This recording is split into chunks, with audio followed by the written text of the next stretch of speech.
The Hall of Radiance was silent. Every alien noble, soldier, and diplomat stood frozen in anticipation as the great double doors swung open and Nathan Hale, the only human in the room, stepped inside. The banners of the two warring factions hung side by side for the first time in decades. The war drums had stopped. The Carrot Dominion and the Varen clans, sworn enemies for generations, had agreed to meet here in the royal palace of Zareth Prime to discuss peace. And against all odds, it had been Nathan, a cargo pilot from Earth, who had made it happen. He walked the length of the hall, the polished obsidian floor reflecting his boots, while dozens of alien eyes followed his every move. Tall Carrot nobles with luminous golden skin stood beside silver-armored Varen warriors whose curved horns caught the light. None of them spoke. At the far end on the raised dais sat the alien king, Zareth 12, a towering figure draped in golden armor that shimmered with living light. His reptilian eyes gleamed with something between pride and calculation. "You," the king said, his deep voice carrying effortlessly across the hall, "have done what no general, no council, no prophet could. You have ended the war before it could burn another century." 2 months earlier, Nathan had been running a cargo route through the disputed border when his scanners picked up the distress call. He should have ignored it. Smugglers avoided involvement in Dominion, Varen affairs for a reason. Both sides were ruthless with trespassers, but something in the tone of the call made him change course. The signal came from a crippled transport ship caught between two fleets trading fire across an asteroid belt. Nathan threaded his small freighter through debris and plasma bursts, locked onto the transport's life signs, and docked. He found only 2 survivors, a Carrot woman in ceremonial armor, bleeding from a cut on her temple, and a Varen male with one horn broken and a blade wound across his side. Both were too weak to fight, but their eyes burned with hatred when they saw each other. "What's your name?" Nathan had asked the Carrot woman. "Princess Alara of the Dominion," she replied coldly. "And you?" he asked the Varen. "Commander Ryvek of the Fifth Blade." The male growled. Nathan stared at them. "Right. You two are going to love this. You're sharing my medbay until I get us out of here." They ended up stranded together for weeks. A micrometeor storm damaged Nathan's freighter and forced him to shelter on an uninhabited moon. Supplies were limited. The princess and the commander refused to speak to one another first, communicating only through Nathan. He forced them to take turns gathering water, repairing shelters, and cooking what little they had.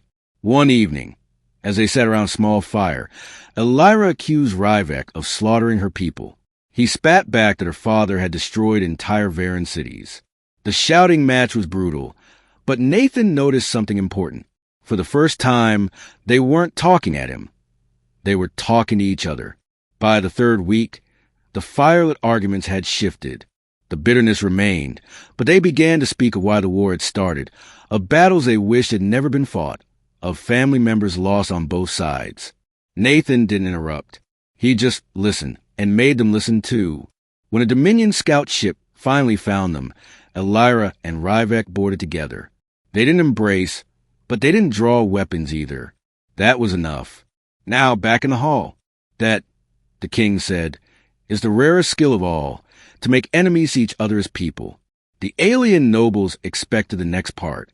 This was where the king would reward Nathan with a chest of jewels, a ceremonial title, or perhaps a starship. That was how great debts were repaid. But the king's next words made the air in the hall turn sharp. "My reward to you," Zareth declared, "is my daughter." Gasps rippled through the court.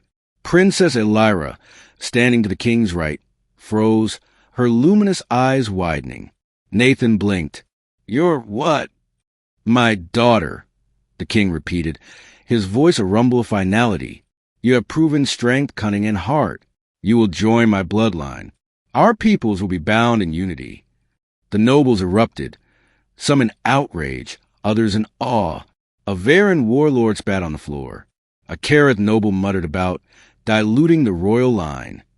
To them, marrying a human into the royal family was unthinkable. It was also the most powerful political statement the king could make, a living symbol of peace. Nathan's pulse pounded. He had never imagined himself as part of alien royalty. He thought about refusing, about the dangers, the politics, the fact that he barely understood their customs. The king's gaze hardened. If you refuse, you will still be honored, but the peace will be weaker. This union will bind two worlds, perhaps more. Nathan looked at Elira. He expected anger or perhaps disgust. Instead, she was watching with a strange mix of curiosity and amusement. I suppose this wasn't your idea, Nathan said quietly to her. Of course not, she replied, her lips twitching. But you did save my life. And you stopped me from killing Ryvek on that moon, which my father seems to think makes you a miracle worker. He gave a faint smile. And you?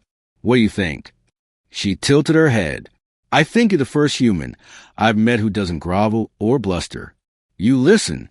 You make others listen. That is valuable. The ceremony happened that very day. Elira approached him holding a ceremonial circlet, a band of living metal that pulsed with soft light. When she placed it on his head, the band tightened slightly, molding to his shape. The court fell silent. This, the king announced, is not just a bond between my daughter and this human. It is a bond between the Dominion and the clans. Let no blade sever it. Even Ryvek, standing among the Varen delegation, gave Nathan the barest nod of respect. That night, Nathan stood on a balcony overlooking the alien city, towers of crystal and light stretching to the horizon. Elira joined him, her eyes catching the glow of the twin moons. You know, she said, this won't be easy. My people will resent you. Yours may think you've gone mad. I'm used to people thinking I'm mad, Nathan replied.